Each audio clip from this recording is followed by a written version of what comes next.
Hi friends, welcome to colourful Aari. இன்றைக்கி நம்ம வீடியோவில் என்ன பார்க்க போகிறோம்னா ஒரு டுட்டோரியல் வீடியோ தான் வந்து பார்க்க போகிறோம். ஆக்சுவலாக நம்ம டுட்டோரியல் வீடியோ போட்டு வந்து கிட்டத்தட்ட 1 இயர் பக்கம் ஆகிடுச்சு. ரீசன் வந்து நான் ப்ரெக்னெண்ட்டாக இருந்தேன், அப்புறம் டெலிவரி ஆச்சு, பாப்பா வந்துட்டாங்க. ஸோ அவங்கள பார்த்துக்கிறக்கே வந்து டைம் வந்து கரெக்டாக இருந்துச்சு.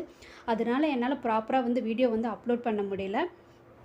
அதனால் நம்ம டுட்டோரியல் வீடியோ வந்து பாதியில் அப்படியே ஸ்டாப் ஆகி வந்து நிற்கிது. இப்போ மறுபடியும் நான் அதை வந்து கண்டினியூ பண்ணலான்னு இருக்கிறேன். பட் நான் முன்னாடி போட்ட டுட்டோரியல் வீடியோஸ்லேருந்து அதனோட கண்டினியூஸாக வந்து போடாமல் நான் ஃபஸ்ட்லேருந்தே வந்து ஸ்டார்ட் பண்ணலான்ட்டு இருக்கிறேன். நம்ம சேனலில் எந்த பிரேக்குமே இல்லாமல் கண்டினியூஸாக வந்து நான் வீடியோஸ் வந்து போடலான்ட்டு இருக்கிறேன். ஸோ ஃபஸ்ட்லேருந்தே ஆரம்பித்தா கொஞ்சம் பெட்டராக இருக்கும்னு நினைக்கிறேன். நீங்கள் கேட்கலாம், ஃபஸ்ட்டு போட்ட வீடியோ தானே மறுபடியும் திரும்ப போட போகிறீங்க அப்படின்னு நீங்கள் கேட்கலாம்.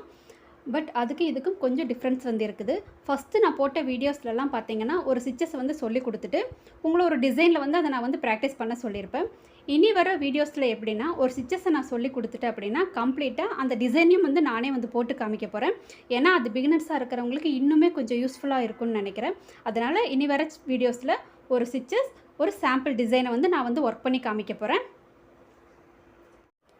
இப்போ நான் வந்து ஃப்ரேமில் வந்து நெட் கிளாத் வந்து போட்டிருக்கிறேன். நான் பண்ணுற ஒர்க் வந்து உங்களுக்கு தெளிவாக வந்து தெரியணும். ஆரி ஒர்க்கில் ஃப்ரேமுக்கு மேலேயும் ஃப்ரேமுக்கு கீழேயும் வந்து ஒரு ப்ராசஸ் வந்து நடக்கும். அது வந்து கரெக்டாக நடந்தால் மட்டும்தான் வந்து இந்த செயின் ஸ்டிச் வந்து கரெக்டாக வரும். அந்த ரெண்டில் நீங்கள் எதில் மிஸ்டேக் பண்ணாலும் வந்து செயின் ஸ்டிச் வந்து சரியாகவே வந்து வராது. இந்த ஸ்டிச்சஸ்க்கு இப்போ நான் நார்மல் டெய்லரிங் த்ரெட் வந்து சிங்கிளாக வந்து எடுத்துருக்கிறேன். இந்த மாதிரி த்ரெட்டை வந்து சிங்கிளாக எடுத்துகிட்டு த்ரெட்டோட எண்டில் இந்த மாதிரி வந்து ரோல் பண்ணி நாட் வந்து போட்டுக்கோங்க. இந்த மாதிரி நாட் போட்டுக்கோங்க. நாட் போட்டுட்டு ஃப்ரேமுக்கு கீழே ஒரு பவுலில் இந்த த்ரெட்டை போட்டு இந்த மாதிரி கீழே வந்து வச்சுருங்க. இந்த மாதிரி எதுக்காக வைக்கிறோம் அப்படின்னா நீங்கள் த்ரெட்டை வந்து மடியில் போட்டுட்டு ஒர்க் பண்ணிங்கன்னா இந்த த்ரெட் வந்து சிக்கு விழுந்துடும். அதுக்காக இந்த மாதிரி பவுலில் போட்டு வச்சிட்டிங்கன்னா அது வந்து ஒரு ஓரமாக இருக்கும். இந்த நாட் போட்டு டெய்லரிங் த்ரெட்டை நம்மளோட லெஃப்ட் ஹேண்டில் இந்த மாதிரி, அதாவது இந்த விரலில் இந்த மாதிரி பிடிச்சிட்டு இப்படி ஒரு சுற்றி மறுபடியும் வந்து இந்த கையில் வந்து ஹோல்ட் பண்ணிக்கோங்க. மறுபடியும் சொல்கிறேன், நம்மளோட லெஃப்ட் ஹேண்டில் இந்த விரலில் வந்து நாட் போட்ட த்ரெட்டை வந்து பிடிச்சிட்டு இந்த மாதிரி ஒரு சுற்றி மறுபடியும் வந்து இந்த விரலில் வந்து பிடிச்சிட்டு இந்த மாதிரி ஃப்ரேமுக்கு கீழே வந்து கை வந்து வச்சுக்கோங்க. இப்போ நான் ஃப்ரேமுக்கு மேலேருந்து நீடியில் வந்து கீழே வந்து விடுறேன். கீழே விட்டு இந்த மாதிரி த்ரெட்டை வந்து மேலே எடுங்க. மேலே எடுக்கிறப்ப இந்த நாட் போட்டிருக்கிறது வந்து விட்டுட்டு இந்த மாதிரி கீழே இழுங்க. கீழே இழுத்துட்டு இந்த நாட் வந்து நம்மளோட கிளாத்தில் டச் ஆகிருக்குதான்னு ஒரு டைம் வந்து இந்த மாதிரி தொட்டு பார்த்துக்கோங்க. நாட் வந்து கிளாத்தில் டச் ஆகிருக்கணும். இப்போ ஃப்ரேமுக்கு மேலே நீடில் எடுத்துக்கோங்க. எடுத்துகிட்டு இந்த நீடிலோட டிப்பு வந்து நம்மளுக்கு ஆப்போசிட் சைடாக தான் இருக்கணும், நம்மளை பார்த்த மாதிரி இருக்கக்கூடாது.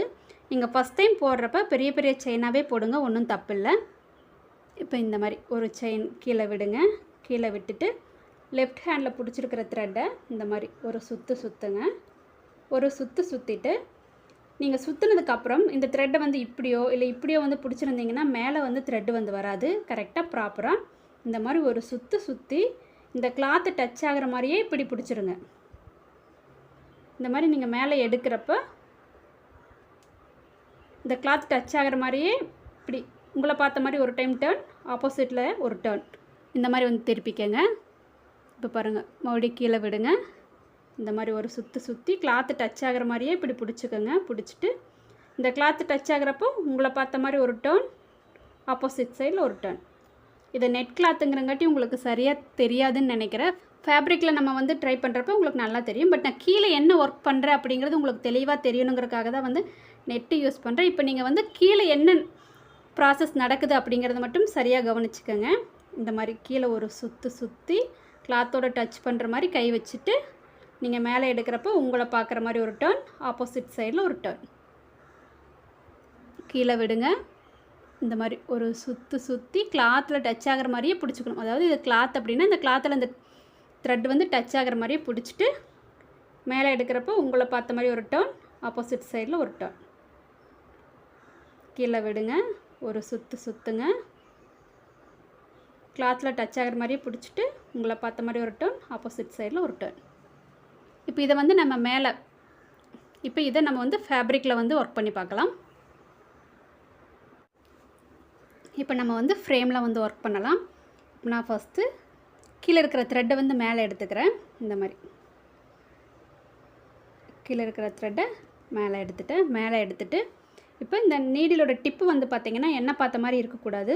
நம்ம உட்காந்துட்டு இருக்கிறதுக்கு ஆப்போசிட் சைடில் தான் வந்து இந்த டிப் வந்து இருக்கணும். அப்படி தான் வந்து கீழேயும் விடணும். இப்போ நான் கீழே விடுறேன். கீழே விட்டுட்டு ஒரு சுற்றி கிளாத்தில் டச் ஆகிற மாதிரி லெஃப்ட் ஹேண்டில் வந்து பிடிச்சிட்டு மேலே எடுக்கிறப்போ இந்த டிப் வந்து இந்த கிளாத்தில் டச் ஆகிறப்பவே வந்து எண்ணெய் பார்த்த மாதிரி ஒரு டைம், ஆப்போசிட் சைடில் ஒரு டைம். இப்போ பெரிய செயினாகவே போடுங்க. கீழே விடுங்க. ஒரு சுற்றிட்டு இப்போ நான் மேலே எடுக்க போகிறேன். கிளாத்தில் டச் ஆகிடுச்சு. எண்ணெய் பார்த்த மாதிரி ஒரு டர்ன், ஆப்போசிட் சைடில் ஒரு டர்ன். கீழே விடுங்க. ஒரு சுற்றி மேலே எடுக்கிறப்ப நீடில் வந்து ஸ்ட்ரைட்டாக தான் இருக்கணும். இந்த மாதிரி ஸ்ட்ரைட்டாக வச்சுக்கோங்க. வச்சுட்டு நம்மளை பார்த்த மாதிரி ஒரு டர்ன், ஆப்போசிட் சைடில் ஒரு டர்ன்.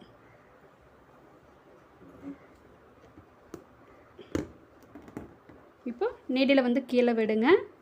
ஒரு சுற்றிக்குங்க. சுற்றிட்டு மேலே எடுக்கிறப்ப நம்மளை பார்த்த மாதிரி ஒரு டர்ன், ஆப்போசிட் சைடில் ஒரு டர்ன். இதை வந்து நீங்கள் கிளாத்தில் டச் ஆகிறப்பவே வந்து இந்த ரொட்டேஷன் பண்ணி வந்து எடுக்கணும். இப்படி இந்த மாதிரி செயின் மேலே வந்ததுக்கப்புறமெல்லாம் இப்படி எடுத்துகிட்டு இருந்தீங்கன்னா வராது.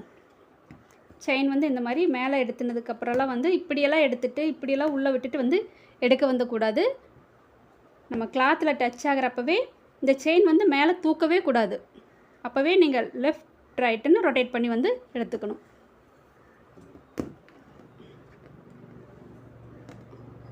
கீழே விடுங்க.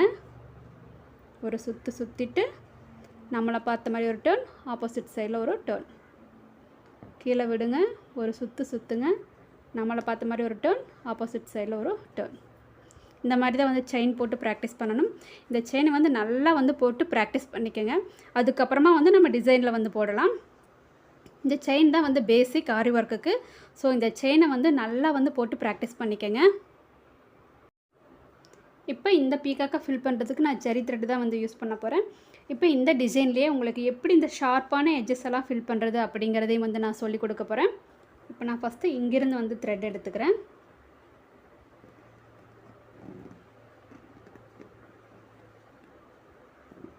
இப்படி நான் போட்டிருக்கிற ட்ராயிங் மேலே வந்து செயின் போட்டு வந்து வரணும்.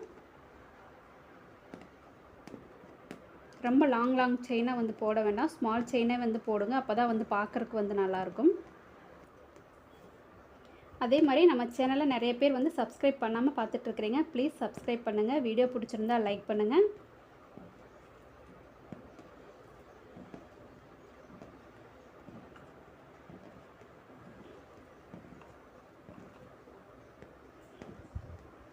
இப்போ இங்கே ஒரு டேர்னிங் வருது. இப்போ ஒரு செயின் எக்ஸ்ட்ரா போட்டுட்டு அதுக்கப்புறமா வந்து டேர்ன் பண்ணிங்க. கரெக்டாக இருக்கும். இந்த சைடில் பார்த்த மாதிரி டிசைன் எப்படி இருக்கோ அந்த சைடில் வந்து நீடில் வந்து ரொட்டேஷன் பண்ணி கொண்டு போகணும். இந்த இடமெல்லாம் கொஞ்சம் கவனமாக வந்து ஒர்க் பண்ணுங்கள்.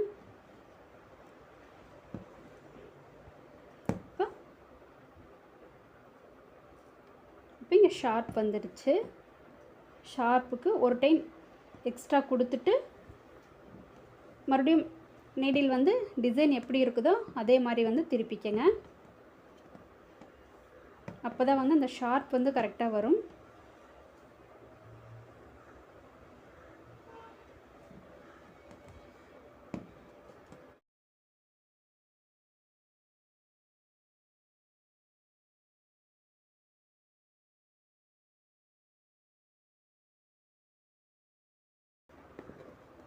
இப்போ இந்த ஷார்ப் எட்ஜஸ் வந்துருச்சு.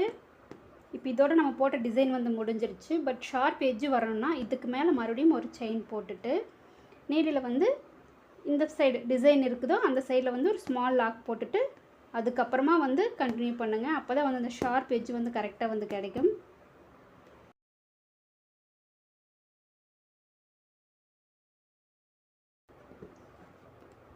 இப்போது இந்த செயினுக்குள்ள ஆல்ரெடி நம்ம போட்ட செயினுக்கு உள்ளே வந்து போயிட்டு நம்ம நாட் போட்டுக்கலாம். நாட் போடுறது எப்படிங்கிறத அடுத்த வீடியோவில் வந்து சொல்கிறேன். இப்போ நாட் போட்டுட்டேன். இந்த பார்ட்டை வந்து ஃபில் பண்ண போகிறேன். இதுக்கு உள்ளே இருந்து தான் வந்து செயின் எடுக்கணும். வெளியிலேருந்து வந்து செயின் எடுக்கக்கூடாது, தனியாக தெரியும்.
இப்போ இந்த டிசைனை வந்து நான் வந்து கம்ப்ளீட் பண்ணிவிட்டேன். வெறும் செயின் மட்டும்தான் வச்சு வந்து நான் வந்து போட்டிருக்கிறேன். நீங்களும் இதே மாதிரி ட்ரை பண்ணி பாருங்கள்.